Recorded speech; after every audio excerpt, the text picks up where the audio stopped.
Good afternoon. I'm joined by the Minister for Health and the Chief Medical Officer. I'm also joined by the Minister for Indigenous Australians, and I'll be making some remarks on the COVID situation very shortly. But before I also do that, can I make a couple of remarks regarding the situation in Afghanistan?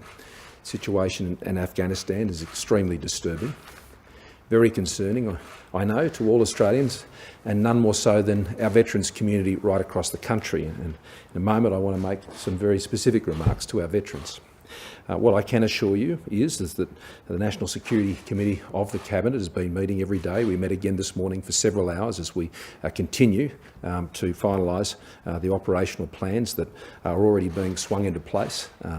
Not just here, but of course in the Middle East and overseas, and in preparations for what we are hoping to do over the course of this week.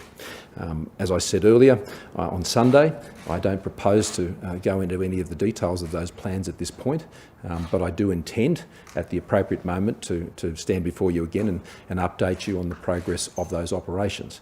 I want to thank all of those who have been working tirelessly to ensure that we can put these plans safely in place, to make sure that we can follow through, not just on the care that we provide to citizens in these situations, but of course the many Afghan nationals who will be making Australia their home. Already 430 Afghan nationals who've worked with Australia are already here in Australia with their families, and they've come here since April. Over the course of these many years, some 1,800 have come to Australia and are living here amongst us, and we're thankful for their support to us, and we are very pleased that they are making their home now here in Australia.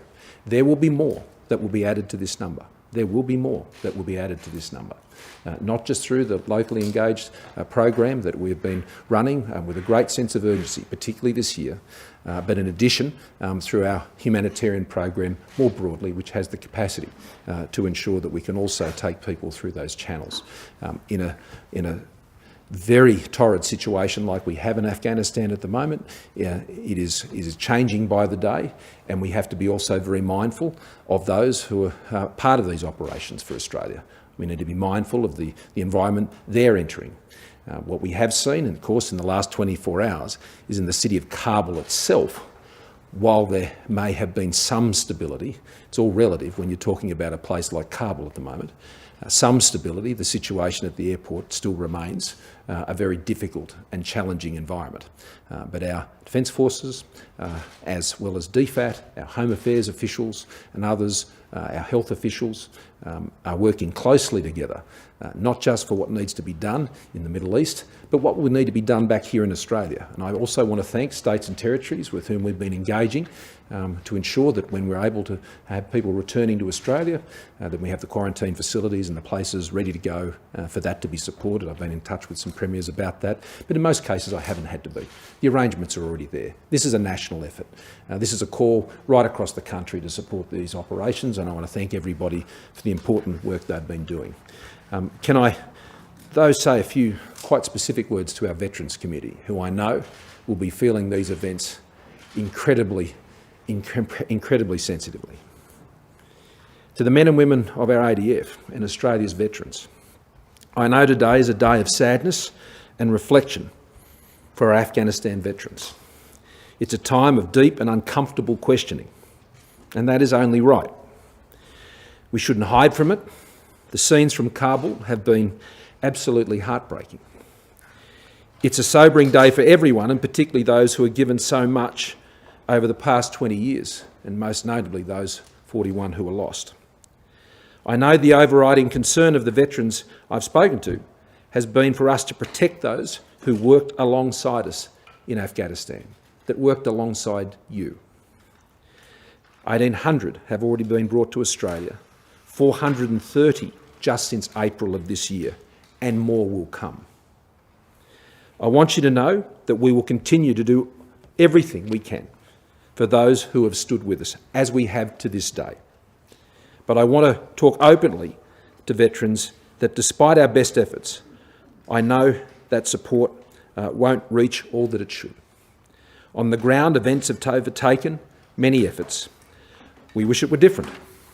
Today, we remember that tens of thousands of Australians and their families made extraordinary sacrifices for our mission in Afghanistan. Those who went didn't get to decide where they went or the cause that they're asked to serve. They went because they'd signed on to serve their country. They'd signed on to be the professionals, soldiers, passionate about their country, to serve under their flag and in the name of Australia. Sacrifices that will always be honoured and always remembered. It was a mission that was about stopping a murderous ideology being exported around the world. For 2 decades, that ideology has been contained, as have the mass casualty attacks of those times. A generation of Taliban leadership was wiped out because of that violence, and time will tell if the lesson of that history has been learned. I know some veterans of the conflict are questioning these efforts. I understand that. I truly do. My answer, though, is the uniform you wear and have worn has always been about keeping Australia and Australians safe, serving under our flag, serving our values. There is no more decent and good purpose than being willing to serve the country that you love. It doesn't mean history's currents always run our way. I wish it did, but sadly it doesn't. But it doesn't matter which battle, which conflict, in where our uniform has been worn, we honour all who step up in our name. We honour the men and women who, in Andrew Hastie's words, run to the sound of the guns because that is what we ask of them. To them I say, you can be as proud as I am of you today as at any other time you put that uniform on, and the very first time you pulled that uniform on. You have served our country and in so many cases continue to. And I'm going to ask you to do one more thing for us and ourselves and yourself. And that is to please talk with people each and every day in the weeks and months ahead. To your comrades, to your fellow veterans, to your friends, to your families and to your counsellors. There are services that are available with people there who understand the circumstances of veterans and their families, including Open Arms on 1800 011 046. Talk to someone. Take up those services. It'll help you see through the fog of these very, very difficult times. The confusion, the uncertainty, the anger. It will make a difference because all Australians want you to know, not just your Prime Minister, that you are not alone. Tomorrow is Vietnam Veterans Day. And I want our Vietnam veterans who had their own difficulties in their times, as well as all of our veterans through all of our conflicts, also, as I know you do, reach out to your fellow Afghanistan veterans. And to all Australians I say, if you know a veteran, tell them, as I take every opportunity to do, to thank them for their service. Let them know that we're all grateful. Let them know that we're all proud, and we always will be. On to other matters. I want to say thank you to Australia. As we continue to battle the most difficult phase of the COVID-19 pandemic, I want to thank every single person who was pushing through. We are not going to give up. We are not going to give in. I know as each day, as you're there, particularly those who are at home, and you hear the news each day, and you hear the numbers, and you hear the challenges, I understand that can be very disheartening, that it can get you down. But let's not give up. That's not our nature. Let's not give in to that. Let's continue to look forward. Sometimes you can only see the tunnel and not the light. But I want to tell you, the light is there. And every single day, you're helping us achieve that. Whether you're staying at home where you need to, or you're getting vaccinated, you're getting on the phone and ringing a friend and encouraging them over the course of the day, or whatever you're doing to help Australia get through this, you are creating that light at the end of this tunnel. And it's very important we focus on that, Australia. It's very easy to become overcome by the criticisms and the negativity and the numbers. But we must push through, and we shall. And there's good reason to believe that, because even though our challenges are great, and I've asked the Health Minister and CMO and Minister for Indigenous Australians to join us today to talk about a particular challenge we're having in Western New South Wales, we will overcome it. We've just had another near record day of over 270,000 doses delivered in a single day. It's almost 200 doses every single minute. Just think about that. In the brief time I've been speaking here, hundreds and hundreds and hundreds of doses going through, getting us one step closer with every single dose. In the past 7 days, here in Australia, as a share of our population, it beats any 7-day period in the United Kingdom over their entire vaccination program. That's what you are achieving right now, Australia. That's what you're achieving, and taking us forward to the next phase as we look forward to those 70% and 80% vaccination rates being achieved. And the quiet achievers of this are the 8,000 and more GPs and pharmacists, the silent success that they're engaged in every single day. They are doing the overwhelming majority of the vaccine doses across the country. You'll see the images, no doubt, as you can, of the big clinics where people are coming in, but even more, quietly walking into suburban Main Street GPs, rural towns around the country, people going in quietly getting their jab from their GP and their pharmacists and getting this job done for Australia. Right now around the country, every state and territory has gone above 25% double dose, except Western Australia, and we look forward to that, achieving that in the time ahead. This week, 1 in 2 Australians will have received their first dose of that vaccine. And that's getting us closer and closer to that 70% and 80% every single day. So I want to encourage Australians. I know the news can sometimes get you down, but don't let it. We're never going to give in to this thing. We're never going to give up in fighting it. We will overcome the challenges. We will continue to stand with you. $3 billion has already been made available, $3 billion, just most recently, to the 1.3 million Australians who have access to that COVID disaster payment. We are standing with you today, just as we were last year, just as we brought back Australia from that COVID-19 recession and the terrible first and second waves, and we came back then, and we are going to come back again after this as we vaccinate the rest of the nation. Greg. Thanks very much to the PM, to Ken, to Paul Kelly, the Chief Medical Officer. Firstly, to echo the Prime Minister, thank you to all of the Australians who are stepping forward to arm themselves, to be vaccinated, to protect themselves, their friends, their families, their communities.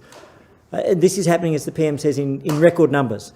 Yesterday, 279,465 Australians were vaccinated.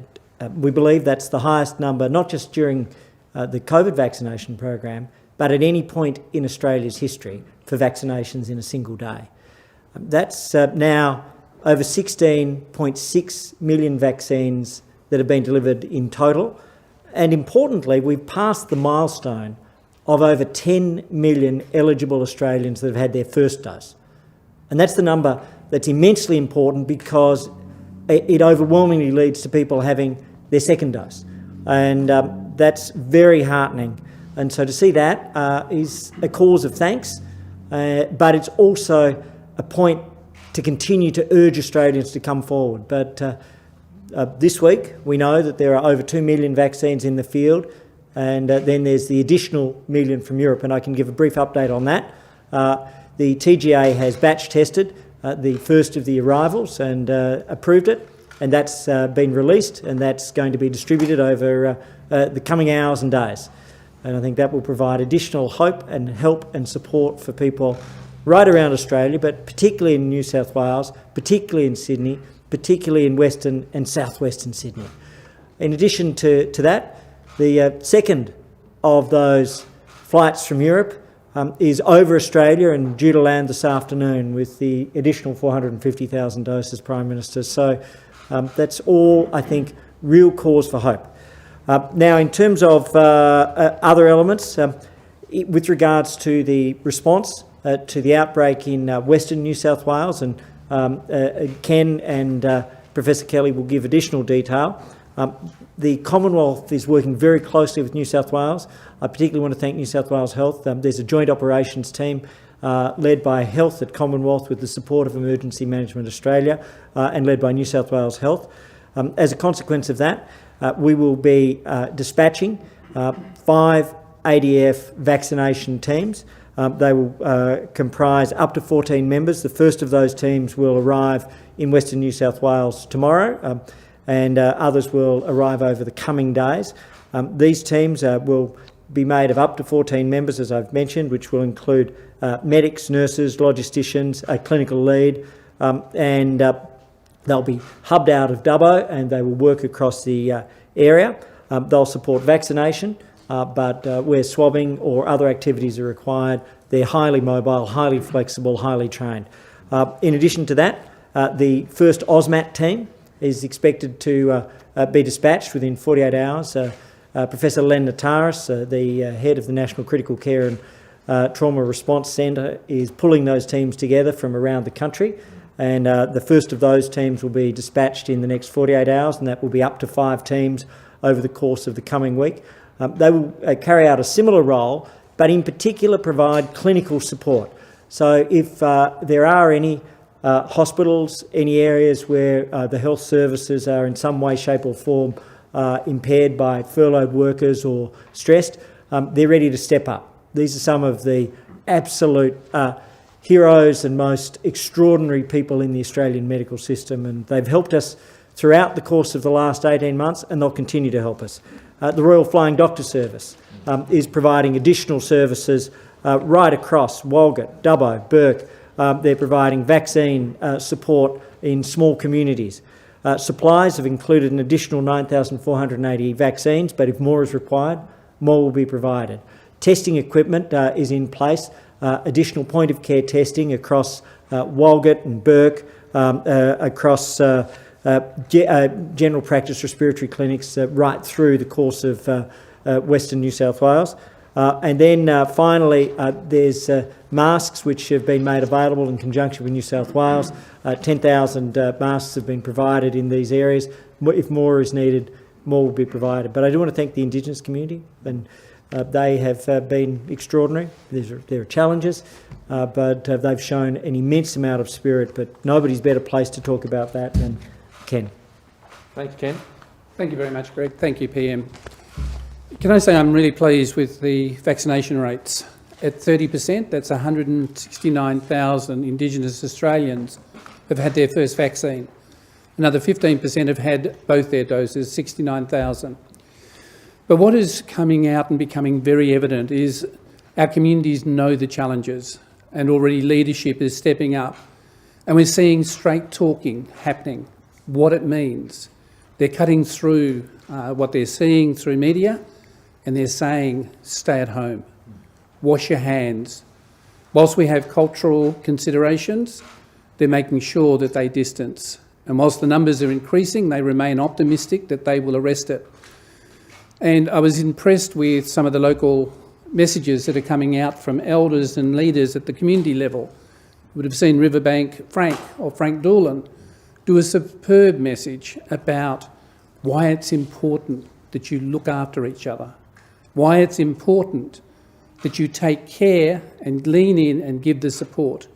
But the community-controlled health sector, in working with all of the coordinating structures that we've put in place, are making inroads into protecting people, giving key messages, but making sure that the vaccines are available, and the Commonwealth, the state and the community are working hand in hand. Pat Turner and I have both committed to working very closely together to make sure that we protect people. In the Northern Territory, the land councils have put into place the permit system, and nobody is allowed into those communities. Our leadership has been very strong at every level where there is a concern, and they've not waited for governments to tell them. They have, of their own initiative, said that we want to protect our elders. The young ones also are joining in by saying we need to keep our knowledge keepers. So the strength of our community in all of these initiatives has been tremendous. It'll continue to be there, even though we may face challenges in some areas, they will make sure that we have the level of impact to reduce the spread of COVID within our communities. But they've risen to the challenge and they are doing a superb job. And can I congratulate Pat Turner and Lieutenant General Fruin and Paul for the letter that they've sent to every GP in this country, asking that they give their attention to the needs of Indigenous Australians who require to be vaccinated so that we protect them and protect them into the future so that they can live long lives and we continue with our culture and our history and our place in Australian society. Thank you. Paul. Thank you, PM and ministers. So I'd just like to join the other speakers today talking about a message of hope. There is hope, and that hope comes from the collaboration that Minister Wyatt has just talked about. I've learnt over many years from Aboriginal Australians and the Aboriginal community-controlled sector about that importance of listening to each other, of that trust that can build through collaboration, and I've seen that right throughout the pandemic in relation to our work with Indigenous Australia, and most importantly in the last couple of days.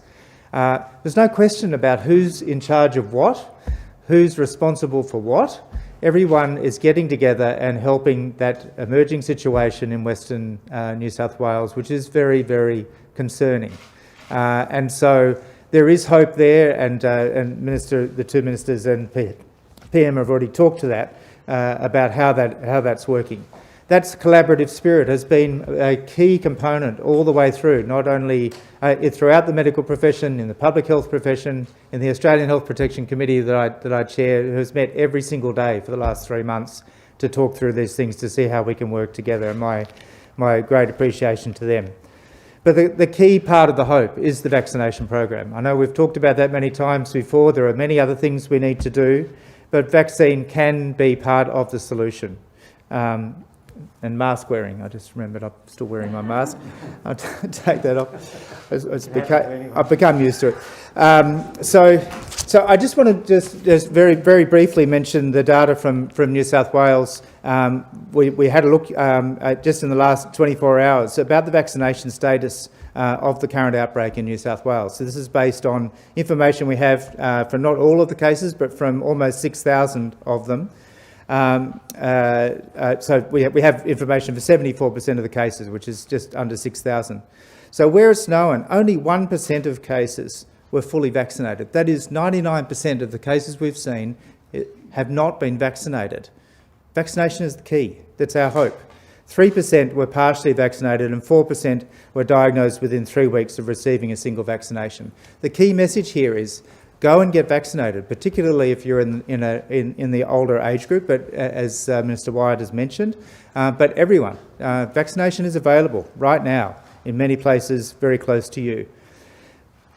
As importantly, no fully vaccinated cases have required admission to ICU. So that severe end of the spectrum, we've talked about the protection that a vaccination gives against severe illness. Not a single person that has been admitted to ICU has been vaccinated. And there's only been one death, unfortunately, that gentleman aged 91 years was fully vaccinated. I believe it might be 2 now, but there's very few of the cases that have been diagnosed have been fully vaccinated and died. And so it is a protection. It is hope. It's our way out of this crisis. And so please do not hesitate and go and get vaccinated. Make that appointment today. Mark?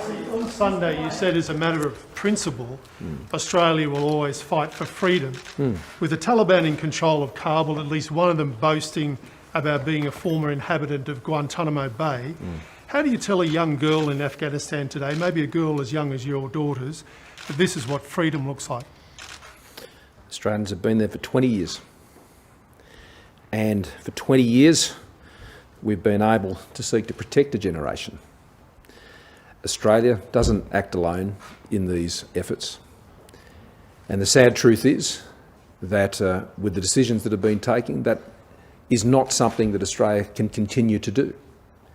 Australia has exerted every effort to help the people of Afghanistan over these last 20 years. We have lost 41 of our own in that great cause. And I can say that Australia has done all within its power, all within her power, to provide safety for the people of Afghanistan. And what we see now is heartbreaking. Prime Minister, you've admitted that support won't reach all that it should. You said you wish it were different. Could the situation not have been different? We've had former soldiers warning for weeks now that military evacuation was needed. Why weren't those calls heeded to back then when we were getting those warnings? Well, 430 people have been resettled and they're in Australia right now. Now, that process did not happen overnight. That's just since April. There are many months involved in both going through the appropriate processes of identifying people, looking at what they've been able to do with us, going through medical checks, doing all of those necessary things that Australians would expect of their government to do in any such program. 1,800 have gone through that process over the course of our government. Living here in Australia now, our embassy was closed in May of this year. I remember some were critical of the government for doing that. We were getting people out from May. So I would say that our government has been moving steadily now over quite a period of time to bring as many people out as we possibly can, and the job is not yet done. The job is not yet done.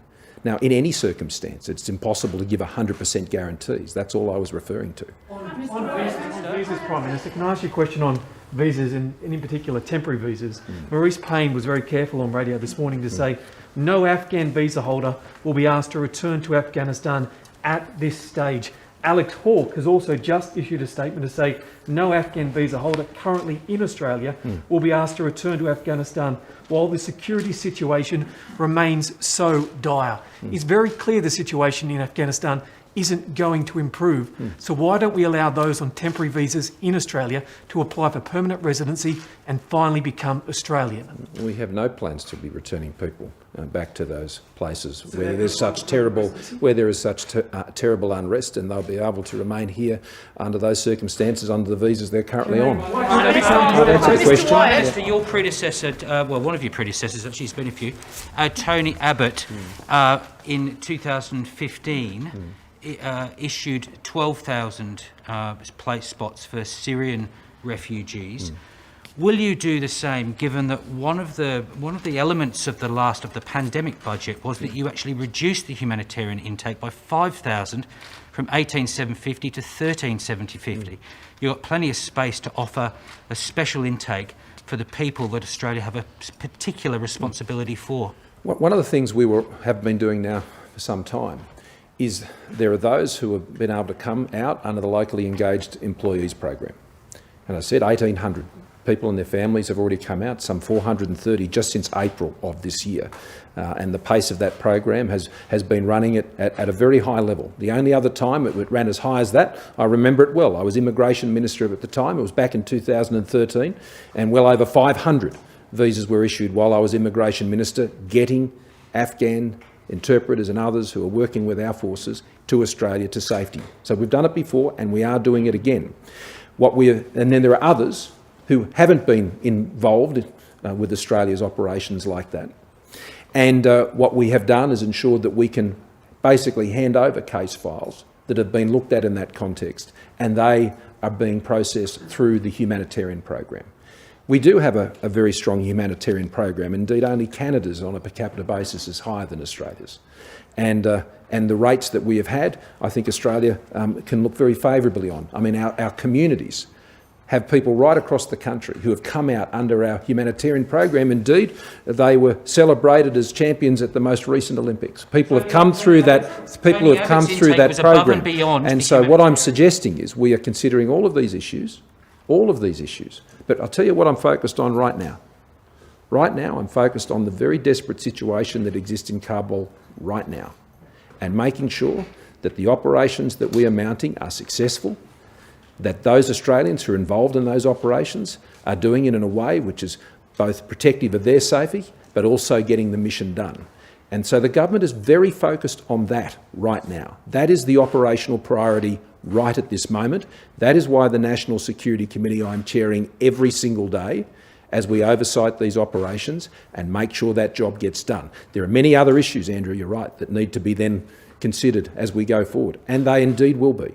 But right now, we're looking to make sure those operations are accessed. Chris. optimism We don't have time for a lot of questions today, but I'm happy to take a couple more. that you'll be able to get any planes in and get anyone Sorry, out? can you start again, What Chris? optimism do you have that you'll be able to get any planes in and get anyone out? Well, you know me, I'm always optimistic. I'm probably one of the most optimistic people you know, Chris. But what I am also doing is ensuring that we're doing this very carefully on the basis of the most current information we have from the field. And that's why we're reviewing these matters so regularly. And but I do remain optimistic about those operations. That's why we continue to authorise and proceed with our plans to ensure we can get done what we hope to get done in the days ahead. Can I just ask you, Matt, you were saying you were aware of this deteriorating situation in Afghanistan since May. We closed the embassy at that time. Yeah. So why did it take up until now, mid-August, to send these 250 personnel? And can you rule out that any of them that have been sent are in any way connected to the Brereton inquiry? Well, I firstly respond by saying that the suggestion I find a bit extraordinary in the circumstances. These are 250 Australians answering the call of their government to go and help Australians in need, and you're questioning their integrity. I find that quite surprising. They're going there to help their fellow Australians and to help Afghans citizens who will be coming to live here in Australia. They're going to do their service in our uniform and in our name. I respect it. And I would ask others to respect it also and not to cast slurs against their integrity. The second point I'd make is this. They have been asked to go there under this operation to support the mission we're currently engaged in. And that mission involves a situation on the ground in Kabul, which is very distressing, very fluid. And of course, should we need Australians to be going in to support the efforts of our mission in the days ahead, then of course we have that option available to us by people being pre-positioned. But I thank them for their service. Thank you to those 250 that have left from Townsville. I want to thank their families as they farewelled them off to that service. And I can assure you, I honour each and every single one of you. Prime Minister, you've mentioned the importance of the 70 and 80% targets under Doherty. How important is it going to be for the states to ensure no regions actually fall short of that 70 or 80%? Because you could see areas much higher. You could end up with a state with one level, but vastly different rates across different regions. Oh, look, I think that's a fair assessment, and that's why the disaggregated data we're increasingly releasing for that purpose, so we can know where to greater focus our efforts, and states and territories know where they can greater focus their efforts, even when you go across the country. I mean, right now, if I go around the country and look what everybody is achieving, I mean, Tasmania continues to be leading the way. And good on to those in Tasmania, together with the ACT and the Northern Territory. New South Wales is also moving into that category now, well over 50% now who have had their first dose. So it is important that the national vaccination program works right across the country. And as we move into those 70 and 80% phases, I was very clear, as was I think the Chief Medical Officer at the time, that where communities in particular remain vulnerable because of lower vaccination rates, then we will have to be more careful in those places, and we will need to know those sensitivities. But for the broad majority of the population, then the broader vaccination rates will be more prevailing, I think, in those circumstances. And even when we look across metropolitan areas, and this is why we've been able to push over 500,000 doses into Sydney in particular to deal with those 20 to 39 age groups. I've got to say I am encouraged by the fact that when I stood up at the end of June and encouraged those under 60 to really consider going out and getting that AstraZeneca vaccine, you know, more than 500,000 people aged under 60 have now done that. Thank you. Thank you for doing that. Thank you for having the conversations with your GPs. Thank you for having the conversations with your families. Thank you for taking those decisions. I really appreciate it. Got time for one more. Claire. Claire. Federal Parliament. Claire. Thank you. The New South Wales Government has released data today showing that the vaccination rate in Dubbo and large parts of Western New South Wales are only between 10 and 19% fully vaccinated.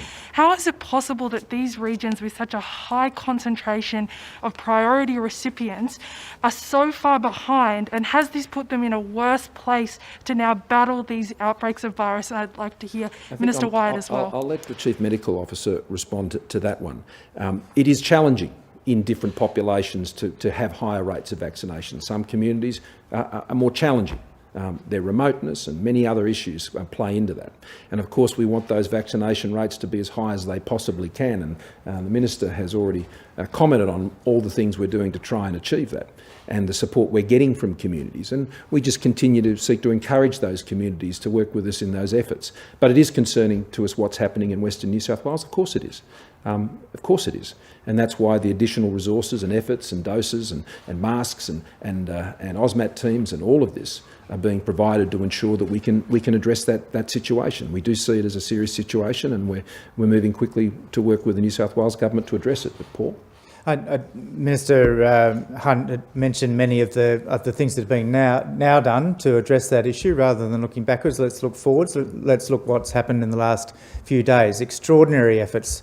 Literally thousands of vaccinations happening in places as far-flung as Walgett and Burke and Berowra and many other places in Western New South Wales. And this is a huge collaborative effort between the Royal Flying Doctor Service, the local Aboriginal Medical Services, New South Wales Health, Commonwealth, and from tomorrow the ADF resources, and from later in the week the AUSMAT resources. But Minister Wyatt may talk to the community element. Shouldn't those people who've been eligible since March have had more of an opportunity proactively to get the vaccine? Part of it's choice. Some people have made choices because they have become fearful of adverse effects, but they are now focusing on getting vaccinated. That's why the vaccination rates have increased substantially. And we're seeing this right across the country. Warnham community, 80% are now vaccinated. Palm Island, the figures are extremely high, 1,770. Torres Strait Islander regional area.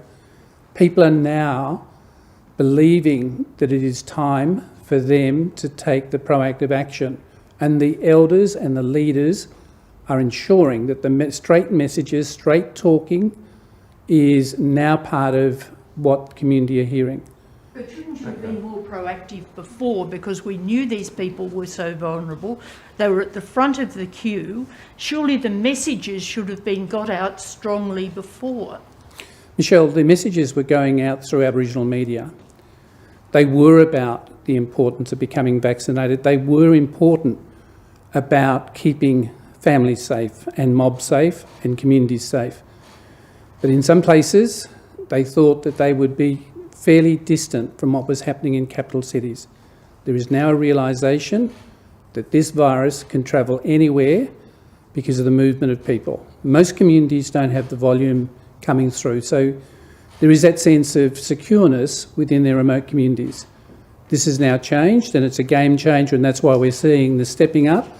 And let me say that the Aboriginal community-controlled health services, working in coordination with all of the other layers of support that are going in, are now availing themselves of vaccines, and they are availing themselves of other services such as mental health services and whatever else is needed to protect them and their families. Just quickly on Parliament before I leave, I mean, no decision has been taken other than that Parliament would normally proceed next Monday, and we continue to work through those issues with the Chief Medical Officer and the Chief Health Officer here. A quorum of members of Parliament actually remain here in Canberra. They've been here during the lockdown, so there won't be an issue in terms of there being enough members to be able to sit in a Parliament next week if that's indeed what we progress with. And so we'll continue to work through those issues, and when we've made a decision, we'll advise accordingly. Thank you, everyone.